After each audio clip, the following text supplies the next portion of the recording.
Yo, what's going on, guys? It's Houston Sports Talk back into the video today. And today, the Houston Rockets lose to the San Antonio Spurs in Game 2 of the regular season, 126-122.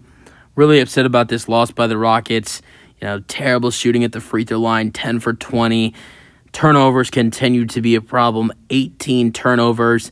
And not only that, personal fouls were also a really big problem as the Rockets committed 26 personal fouls in this game.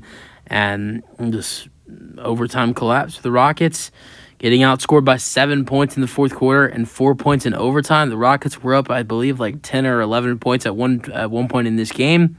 And the Rockets aren't able to win this game. They controlled this game for most of the second half. They were pretty good. I mean, Spurs were able to come back, but Rockets, they played great basketball. I mean, they outscored the Spurs by 2 points in the second quarter, then by 7 by 7 in the third quarter, and we're up 7 going into the fourth. They were up 83-76. The Rockets made a bunch of buckets in the fourth quarter, but then in the crunch time, Spurs were able to hit big buckets and big threes. Victor Wembanyama tied the ball game up in the fourth quarter not to send the game to overtime. The Rockets had one chance with 20 seconds remaining, and Jabari missed a three, and then there was a jump ball between Dillon Brooks and Victor Wembanyama.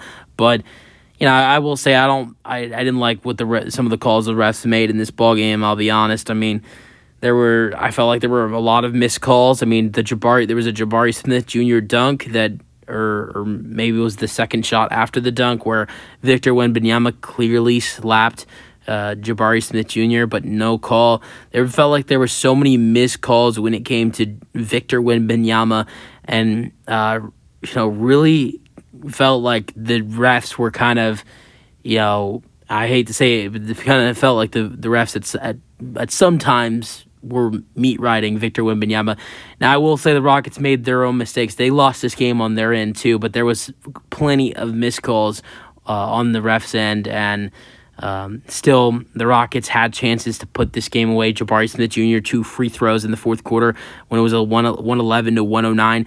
Making 2 free throws or even one could have put this game away. Could have forced the Spurs to take a 3 or make it a 4-point game and make it a 2-possession game, and couldn't do that. So the Rockets, they had their opportunities. Yes, the refs weren't great in this ball game, and they made plenty of missed calls. The Rockets still they made their own mistakes. They missed 10 free throws. They committed 18 turnovers. They committed 26 personal fouls. So, I can blame the refs all I want, but the Rockets lost this game as on their own as well. But let's get into it. Sengun and Van Vliet were excellent in this ballgame. They combined for 49 points in this ballgame. The Rockets starters in the first game had 59 points. These two guys combined for 49 in this game. And then Jalen Green had 22. But let's go over Sengun and Van Vliet real quick. Van Vliet played 45 minutes, boosted with overtime. 10 for 20, 2 for 10 from 3, 24 points, 12 assists, 8 rebounds. So 2 rebounds away from a triple-double. And then 25 points for Sengun, played 41 minutes, 11 for 18, 1 for 3 from 3, 25 points, 14 rebounds, 7 assists, 2 steals, 1 block. And the Rockets, they definitely took advantage of Zach Collins, the Spurs starting center, who was guarding Sengun throughout the game, being in foul trouble, and Sengun made him way better in the paint. And Sengun did have a monster game, but he did make mistakes on offense, committed 6 turnovers in this ball game, which was the most for the team by far. The closest to that was Fred Van Vliet with 3. So Sengun was good on offense, but he also was bad with 6 turnovers. But solid night for Sengun. He also missed 4 free throws. So, not great. Then Dillon Brooks had 17 points. Let's go over Jalen real quick. 38 minutes for Jalen. Way better game for Jalen tonight. First game he had 10. Tonight he has 22, 5, and 4. 10 for 20, 2 for 6 from 3, and 0 for didn't take any free throws. Jabari had 13 and 9 with 1 steal, 5 for 16, 2 for 8 from 3, 1 for 4 from 3. Dillon Brooks had 17 with 2 assists and 2 rebounds, 7 for 13, 1 for 2 from 3. I was a little upset how Dillon Brooks was not shooting the ball from 3 like he was in the first game. He was on fire the first game, and I think if he was shooting the ball a little bit more tonight, I think he could have found that stroke that he had in the first game, but He was not shooting the three ball. And then off the bench, not a lot of scoring off the bench, but Jeff Green, Uncle Jeff, did a pretty good job in this game. 10 points, 1 rebound, 1 assist, 4 for 4, 2 for 2 at the free throw line. Pretty good job by Jeff Green. And Ben Thompson, in his second NBA game, had 4 points, 3 assists, 1 rebound, 13 minutes, 2 for 4, 0 for 1 from 3. Better than the first game, but still not that great. Jason Tate played 14 minutes, scored 3 points, and had 3 steals. So good job by Jason Tate defensively. And then 4 points for Boban Marjanovic. Everybody wanted to see Boban Marjanovic versus Victor Wembanyama, and they got that. Boban played 7 minutes with 4 points and 1 assist, 2 for 2.